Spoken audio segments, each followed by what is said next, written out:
Now, welcome to another edition of News from Naboo with Thor's Lightning Takes. And let's get right to the news. All right, so today we're going to talk about Andor. I found some really interesting information. A production notes thing came out. It was like 31 pages long. Oh yeah, I saw you pouring over Yeah. that, and I was like, you can read that, and you can tell Uh, me what it says because I get my news from Naboo too. uh, well, anyway, about half of it was information on the new season. Really, really cool information about the new season.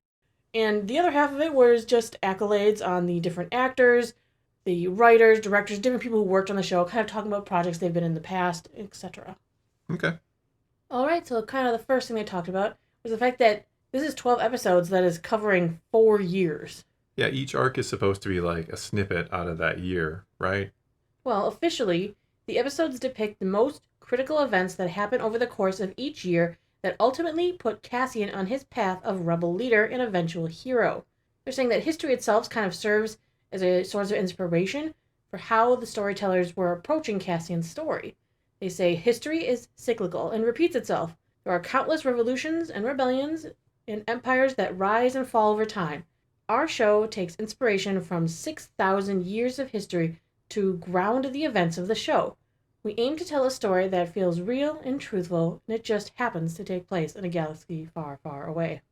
No, I think that's cool. I mean, I think I had a question, an Ask Thor question about should they borrow from history? Should they look into actual Earth history and Mm-hmm. kind of use that as a reference point? And I absolutely think they should. It makes sense. They Yeah. did it in the past for Star Wars, and they should continue to do so. Yeah. I mean, George Lucas is, especially the prequels about the fall of democracy and how people get ruled by fear and kind of Mm-hmm. willingly give away their freedoms for security. I think that is always going to, we could have another 10,000 years of human history and we'll probably see that repeat itself over and over Yeah. again to some extent. They go on to talk about how in the first season of the show, Cassian is very far removed from the hero we know he becomes in Rogue One. After the riot on Ferrix at the conclusion of season 1, he has fully given himself to the cause, but with doubts. Diego Luna says, I think he's learned a lot about what's going on. He realized that there's something for him to do, but he still doesn't feel part of something bigger. I don't think the whole feeling of becoming part of a community is there yet. He still has a lot of doubts, and he's still trying to figure things out, and he's taking kind of an egocentric approach to the fight. That's right, he is still self serving and self centered in his own way. Yeah, you don't just immediately become Mm-hmm. all for the cause. You still care about yourself a little bit there. But I Right, think he's and well on things his that way. benefit him, but maybe more in a Yeah. broad stroke of me helping the rebellion is helping me take care Yeah, of Bix and my friends and my exactly. family and Ferrix.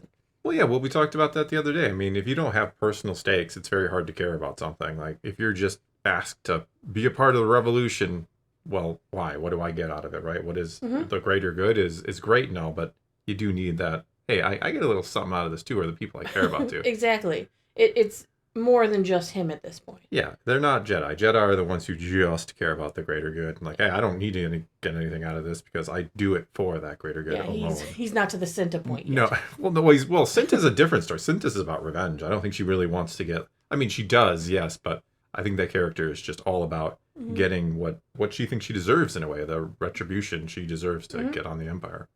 Diego Luna also kind of goes on to comment about he's got this stuff going on right now. It's the beginning of the show. He's got a possible relationship with Bix coming back. He's got choices, things that are, these choices are going to lead him to a place that maybe he can't stomach the amount of sacrifice to fully take on the rebellion yet. Diego says, I think Tony was very smart in making sure that this season you understand that Cassian has another option besides committing to the rebellion. His other options have a lot to do with how we as an audience live. People will be watching this with friends or family and will see Cassian make a difficult choice. I wonder if he's talking about the little community they make. If he's like Mm-hmm. decides to, hey, I could settle down with Bix. That doesn't sound too bad, does it? It's always all right if you don't raise your head. Well, yeah, you don't look up. Mm-hmm. I mean, we were also talking about that. Sometimes, no matter how bad things are, if you can carve your own little happiness out of it, even if the Empire is out there, even if things are terrible for the galaxy on the whole, well, I got a nice little life here. I settled down with Yeah. Bix. Maybe I want to start a family. And as long as we can stay off the Empire's radar, like, as long as I can keep my head down, what's the big deal? Mm-hmm. Do I got to give everything for everybody else? I'm not Luthen Rail. I'm not giving up everything. Speaking of Luthen Rail, Stellan Skarsgård says, Luthen is prepared to sacrifice anything or anyone for the fight against the Empire and for the greater good. He does it, seemingly, without any doubt or regret, because to him it's not a choice. It is a burdensome destiny he has to fulfill. This season, some of his surprising backstory will be revealed, but he will still be a mystery, an enigma, who will still elude us, frightening and inspiring at the same time. Yeah, I think to get to the Luthen phase, and it's funny, the character works without knowing his backstory because you just believe in the way he portrays the character, the way that Stellan Skarsgård portrays the character. You just believe something has happened, that this guy is just all in, and he is going to give everything. But it will be interesting to get some tidbits about what made him that way. Yeah. And not only him, but let's think about Clea, his assistant. Yeah, she's who works at also his shop. all in, it seems like. And she's the one who's kind of keeping him in check sometimes. Like, hey, you're slipping. You need to stay on guard here, or on your toes. Here's what Elizabeth Dulau said about her character. For me, it was key to ask, how much is the stress of their life getting to her? How does that change her and Luthen's relationship? How does that change how she effectively responds to all this constant danger that they're in? But I was just so excited when I read it. It's such a joy as an actor to be given something so juicy. Following up on Dedra Marrow. Ooh, here we go. All right, so we do learn from this that we know she's been trying to catch Cassian, trying to catch Axis. She's going to be on a top secret new assignment with director Orson Krennic. Curious. They will be working together. It is a secret that she will be carrying even amongst her budding relationship with Cyril Karn. Oh, there it is. Yeah. Season 2 just got there's good. There's a little something there, and there's a secret that she's keeping even from him about whatever this project is she's working on. I wonder if it's Krennic. A little something called Project Stardust. Perhaps. You know? And Cyril, I think, is moving in his own direction too. He's balancing his new relationship with Dedra and his own personal ambition towards ISB glory. What Kyle Solar says is, it's full of super highs and some lows, but Cyril has expanded into this version of himself that I think he always wanted to be. And he finds himself by being put onto a new planet, which gives him a huge sense of status.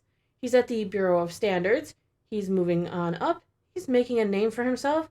He's in charge of some people, so he can scratch that itch.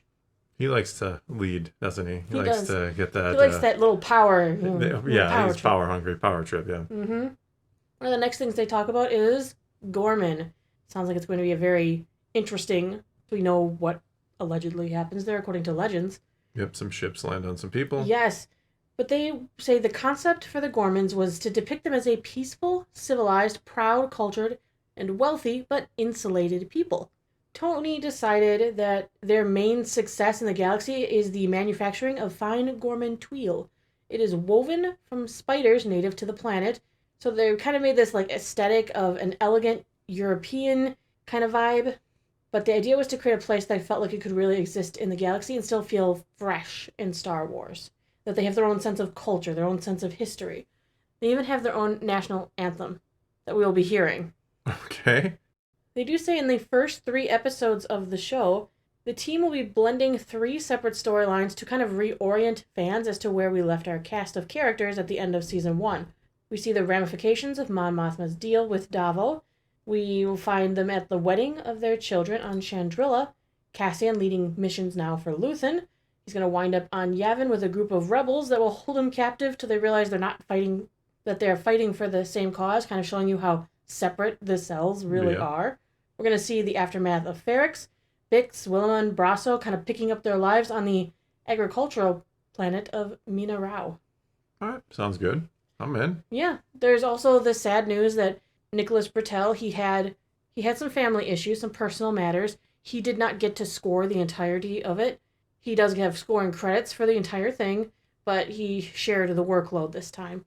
He only actually scored fully 2 episodes, but he is the one who wrote the Gorman national anthem. Good. Which is important because they say you're going to hear it during everything. During the massacre? Well, I'm just saying during their little rebellion that Yes. you're going to constantly be hearing it in the background. It's kind of like a march forward. And cool. I think that sounds really interesting. Yeah, I don't know if he gets enough credit for Season 1. Season 1's score was exceptional. Phenomenal? Yeah, especially everything with the Nargina 5 and yes, all the one-way out stuff. All right, so now we'll end with new this week in Dun, Star Wars, dun, etc. dun, dun, dun, We dun. are about 1 week out Yep. from Andor Season 2, as exciting as that is. Tuesday, we'll have Daredevil Born Again, Episode 9, the season finale, 8 p.m. Central Time. Wednesday for comics, we'll have Legacy of Vader number 3, All right. where we left him in the clutches of Clutches of- Gardula the yeah, Hutt with some all random chained force up and- thing. Yeah. Oh, yeah, the little Oh force yeah, dude. I saw the preview for the comic. There's no Nice. shirt on that guy. No, you were very excited about that last Okay. panel. Thursday, we will have voice chat 8 p.m. Central Time. We might run it a little, end it a little early because Celebration is Yeah, also going on. Star Wars Celebration, Yeah, we Thursday, maybe, Friday, Saturday, Sunday.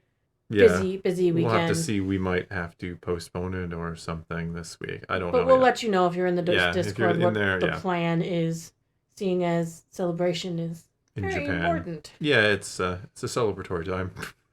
Oh, you. That's so stupid. Okay, and then on Sunday we also have, I forgot to mention it last week, The Last of Us Season 2, Episode 2 will be up. Oh Because yeah, the first one was yesterday. which we have not seen yet. No, because I currently don't even have a subscribe No. to HBO. I dropped it after the Penguin and I was waiting. Yeah, and we will be fully covering a Star Wars Celebration as best as we Obviously. possibly can. Of course, yeah. From not Japan. From not Japan, no. But I have my super secret sources. Yeah, we have some spies within the. Do we? No, not spies. They're just normal people. All right, they're normal people. How Trying to make 'em how sound many cool. Bothans did you recruit? don't mention the Bothans. Bothans, when they go on secret missions, bad things happen. Okay. So we're not going to call you Bothans. You're just our super secret. All right, wrap it up. Oh that's yeah, all. that's all we got for you this time. Now it is your turn. Take to the comments below. Tell us what you think of any and all of today's news, and let's talk some Star Wars. And so until next time, thanks for watching.